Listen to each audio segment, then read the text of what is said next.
Let's talk some English Premier League football. Bring in my good friend Al Ninos. Just a reminder to hit like and subscribe, and also the bell if you want to be notified every time we post a new video. We're talking Premier League football. Now, this is a reduced schedule this week and for the next 10 days, because what's happening is the first time ever, really, they're having a winter break in the Premier League. And they're doing this not by just stopping play for 2 weeks. They're being very smart. They're like they should be. They're basically staggering it. So they're playing a reduced schedule. So some teams will get this 2 weeks off, and other teams will get the next 2 weeks off. Everyone's going to get 2 weeks off. So we only have 4 matches for you in the Premier League this weekend as opposed to the usual 10 matches. But there's some pretty good ones, Al. We've picked 3 of them.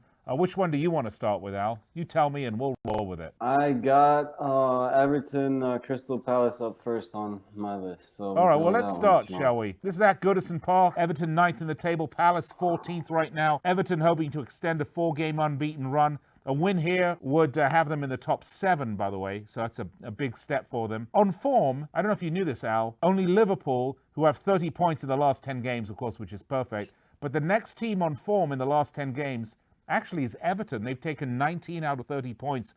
They're on fire. And Crystal Palace, though, they haven't won a game since Boxing Day. They're winless in the last 6. They lost the last 2 in a row against Sheffield United and Southampton. Look, they're a Roy Hodgson team, so they're not going to play, they're not going to really go out on a limb for you, but they should be more solid than they have been. 4 of Palace's 5 wins in the Premier League, though, have come against Everton at Goodison Park, which is shocking. And here's another stat for you, Al. Crystal Palace, the oldest team in the Premier League, 29 years and 230 days average age. How do you see this one? What's your pick? Yeah, well, Everton's definitely the better team, but I don't know. You said they've been in the second best form. That's a surprise to me. I mean, they have a couple wins. I see a couple draws and a loss lately. And I think Crystal Palace, I think they can keep it close here. And I didn't see much value if you're trying to pick Everton. So where I see the most value is on the draw here at plus 276. Oh, Al. Otherwise, you can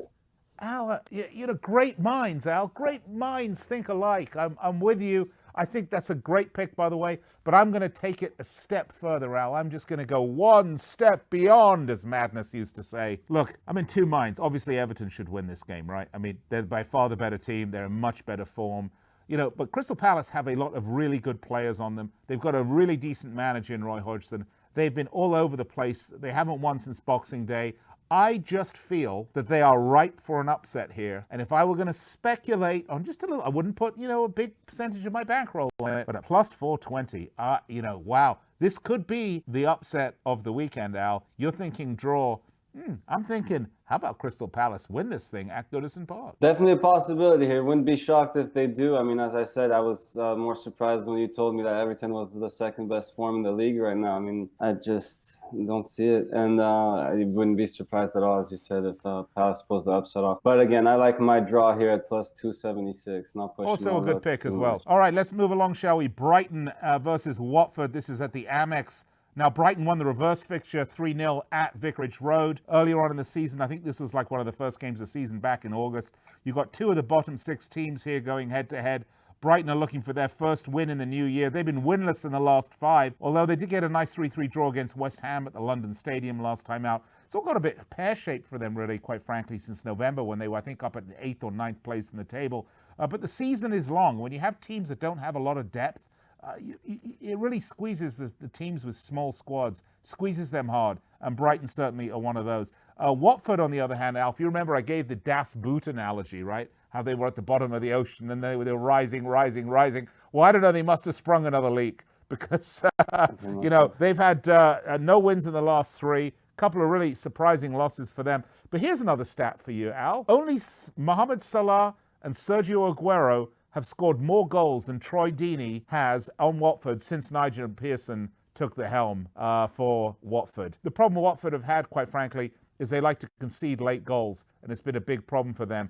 But you know what? Brighton aren't really prolific goal scorers. Watford plus 287 away, But Al, I'm going to take your take. I like the draw plus 239. What do you like? Yeah, I'm gonna agree with you on this one too. It's a game, I don't know, two teams really struggling lately, and I don't know, it's a pretty ugly matchup considering their current forms. You said Watford went on a little run, but yeah, not so much anymore. Brighton had some good games too, and not that many lately. So I see the value again on the draw here. Yep, I see it plus 245. All right, we're in agreement. Let's see where we fall on this next one. The Blades of Sheffield United against Bournemouth. The reverse fixture was opening day, 1-1. They drew. That must have been away at Bournemouth.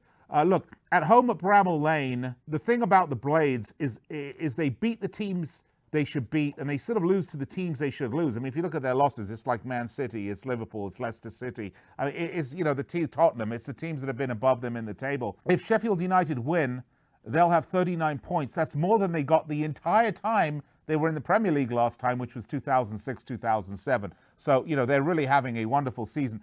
Bournemouth, on the other hand, they've won 2 in a row, which was shockers. They were both home games against Villa and Brighton. They're only 3-1-8 away from home, though. The key man is Harry Wilson. He has scored 5 of their 10 away goals. So clearly, Sheffield United are going to want to shut down Mr. Wilson. But Al, at minus 123, I'd be stupid not to take Sheffield United at home here. Yeah, I have to agree with you. I mean, this one, I definitely can't see myself taking the draw in this one. They drew last time, as you mentioned. I don't see that happening again. Sheffield's been playing great, and I think they've been one of the biggest surprises in the Premier League this season. And I like them here. And yeah, minus 123. I had it a bit steeper than that, but if you if you have it at minus 120, I see it at minus 135. But either way, I take it. That means it's widening. I think like 123 was the opening line. So it may have been. Yeah, well, it's a good one to take.